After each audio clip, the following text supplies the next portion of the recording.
So let me pick open because I know a lot of people care about open. And so this is the last. It's still kind of a work in progress, so bear with me. So I'm sure I'm getting some kind of error or something. Let's see.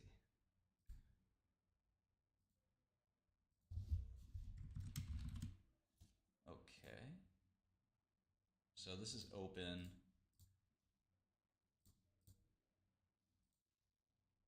Okay.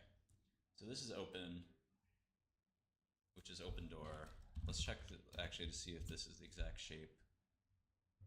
Yeah, so this is the last 30 minutes. And you can see that that's what that chart looks like. Do you see on the bottom? I like kind of scrunch it. It's the same pattern. Yes or no? So this is the intraday chart of open. Do you see that? Same shape, right? So it's like superimposed, right?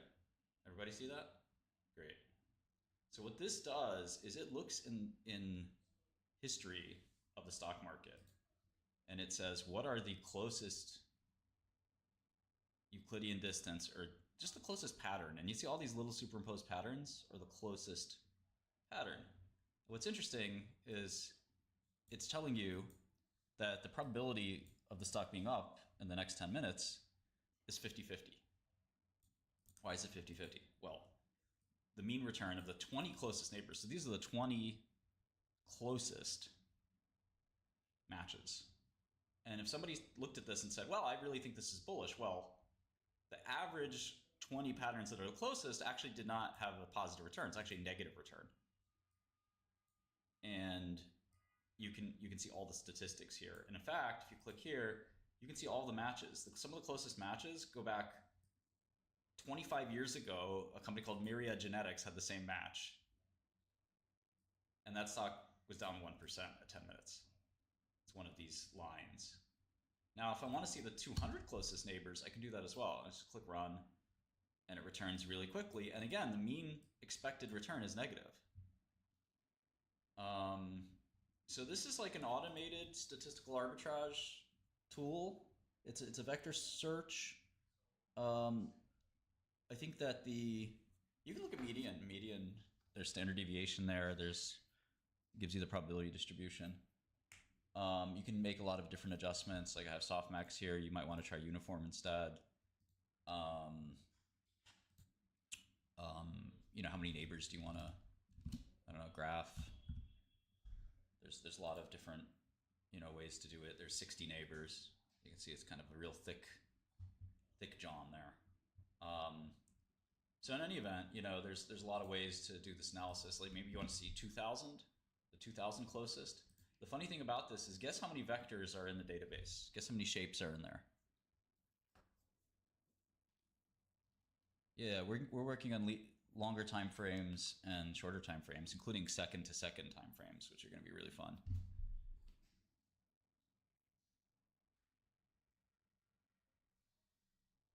Yeah, you can use this tool on Godel, godelterminal.com. Yeah, you could do SPY as well. Yeah, it's 6 billion vectors. And they're all in RAM, which is really wild. So I'm proud of my little engineering. So we're going to update that to hopefully a little under 1 trillion vectors. And it actually sorts 6 billion vectors in 20, 30 milliseconds. So I think that the backtest idea here is that this isn't yet a backtesting platform. It will be shortly. This is just a vector search. So this forms the basis for a good backtesting platform.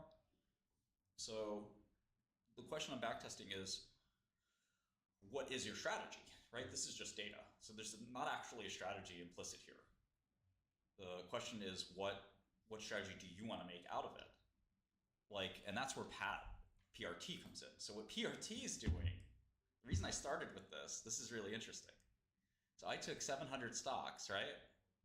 And what PRT does is it's running all 700 at once, right? So PRT is behind the scenes doing PAT on 700 different stocks, okay? And it's ranking the ones that have the highest probabilities and the highest likelihoods of success. This won't be free for long, but if you try it on Godel, you can try it right now for free at godelterminal.com. Like I said, I'm planning on selling this to the big quant firms who I've already talked to. But give it a shot before. It's very computationally intensive. Yes, it runs on a cluster of H100s.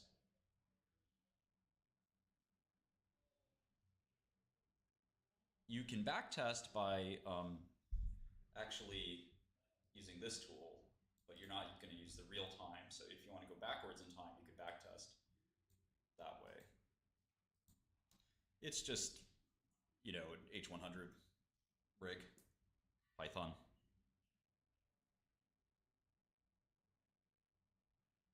Well, I can't give it to you for free if Citadel's were willing to pay millions for it, so. But regardless,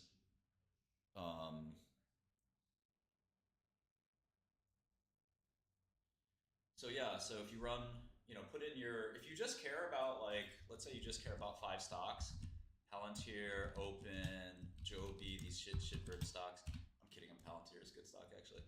NVIDIA, I don't know, what other memes are there? HIMS. And you hit run, it'll run really fast and it'll just say, okay, HIMS short, NVIDIA short, Open short, Joby long, Palantir short, ACHR short.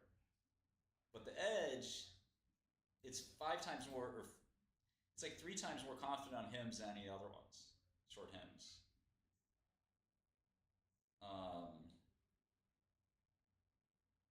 Right, so you can kind of decide what search space to use. I use this 700 stock list, and it's, like I said, it's running pat on every single one of these, and it's very, very large amounts of calculations. It's searching through billions of combinations. Yeah, I mean, you just can copy and paste an S&P 500 list, Amir, but yeah, I'll make it a drop down where you can just, you know, paste it. But yeah, it likes Wingspot a lot here. So you can obviously make an automated trading strategy out of this. Like, so for example, one of the things I've considered doing is turning it into like an API. So you can decide, okay, Wingstop 273.82.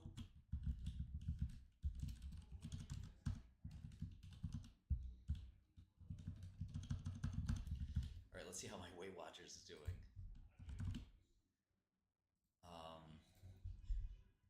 Weight Watchers is up since I shorted it. How about Baxter? Flat. LNW. What is LNW anyway? Light and Wonder. $8 billion company. So these are all like relatively large cap stocks. All right, so we'll see how this goes. Obviously, if you do it over a few trades, it's not necessarily going to be right every time. There's nothing that's right every time, but I do think it gives you a small edge, and will actually be fairly profitable over time. And I've used it so far to make some money, but I do think you have to use it for lots and lots and lots and lots of trades at once, which is why I think connecting it to an API or something like that is going to be the main idea, because, you know, you really have thousands of ideas coming at you every second. So you maybe, like I said, take the top few ones that you like and things like that. Quants do obviously write their own code, but, you know, software is something where, you know, it's a matter of standing up resources, and sometimes it's easier to buy instead of build.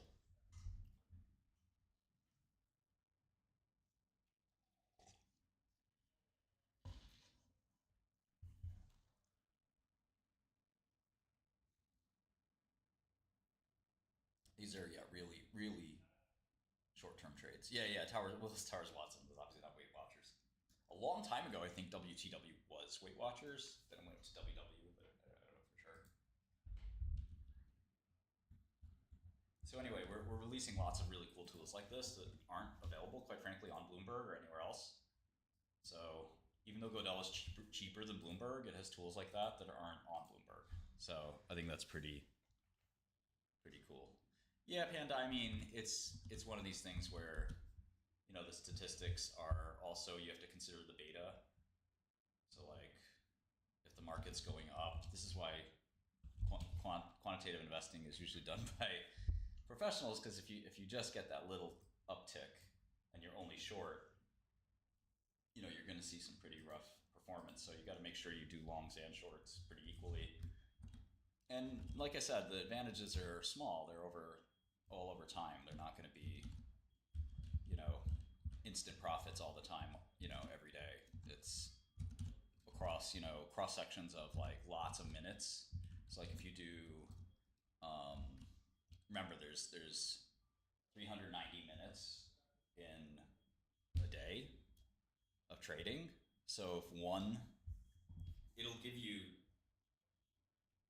those 700 scored kind of best scores every minute. So you get 390 trades portfolios basically a day, and you'll be right, say 55% of the time, and that means that the average is sort of a coin flip, but over the long haul you'll see the results. No API yet, but yeah, I'm talking a long, long time ago, Garb. It doesn't do crypto yet, but that'll be in the next version. What I want to do is as well is so-called self-similarity. So what you can do is you could just say, just compare it to itself. So Pat doesn't do that, but PRT would do that. So you just say, just compare me to SPY, SPY on SPY,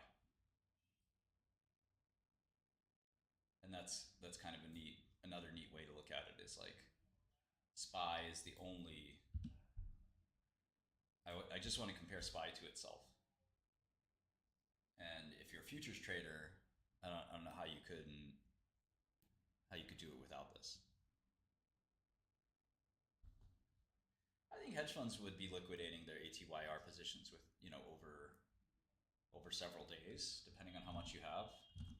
But like, obviously, it's liquid. 109 million shares have traded. So even if you had a $20 million position, or more, right? Because it was at $5. So if you had 4 million shares, basically get out in an hour.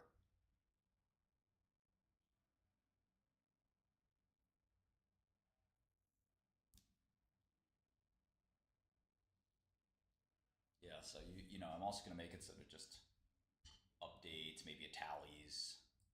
But yeah, it seems to be bearish on the S&P.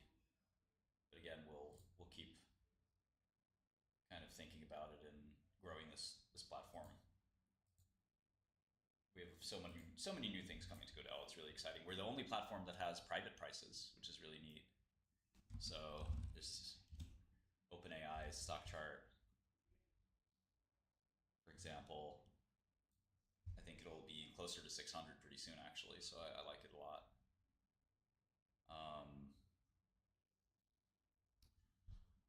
What else? There's SpaceX. SpaceX is just SPAC. It's like space. We have that at 228.70.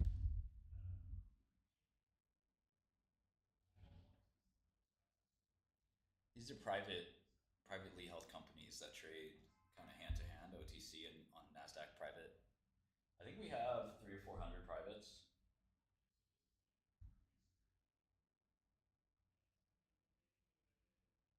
And we're going to try to facilitate trading with them, but we'll see.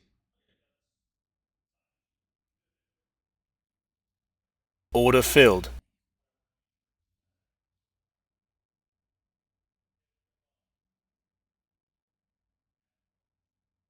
Right?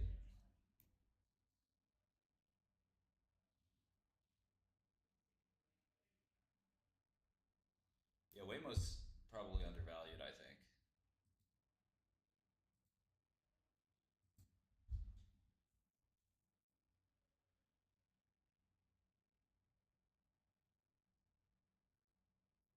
Yeah, of course, Sender. We're very different products for now. Bloomberg is a very good software platform, but it's not really being designed by people that are in the markets like I am, or have really been in the markets, quite frankly. It's a lot of people that are like second tier people, quite frankly, because Mike doesn't really give any equity out. He owns all the equity of Bloomberg himself, which is, kind of absurd. You're not going to get talented people if you don't give them some upside. But we're a new company. They're a 45-year-old company, so give us a little time and we'll make sure we excel. Yeah, Godel is not for new investors or people who are not on Wall Street, quite frankly. So it's really not meant for retail investors. It's meant for people who are really advanced and trade for a living. Yeah, I don't think those things really are really real. Short squeezing. I talked to my friend who's an options expert, and he concurred with me. Yeah, I don't like SLS.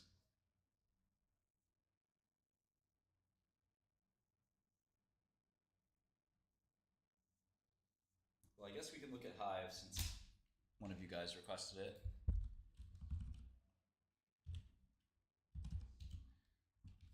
Okay, so it's a foreign company technically. Oh, it's Canadian. Hive Digital Technologies. They're right here in Manhattan. They're actually very close to me.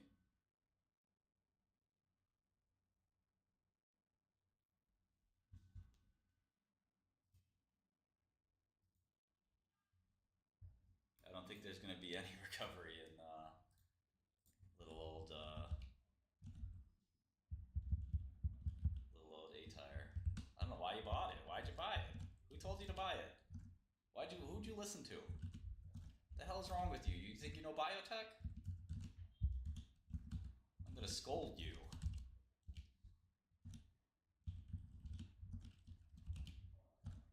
There's my wing. There's my wing stop. Thank you, Rick Ross.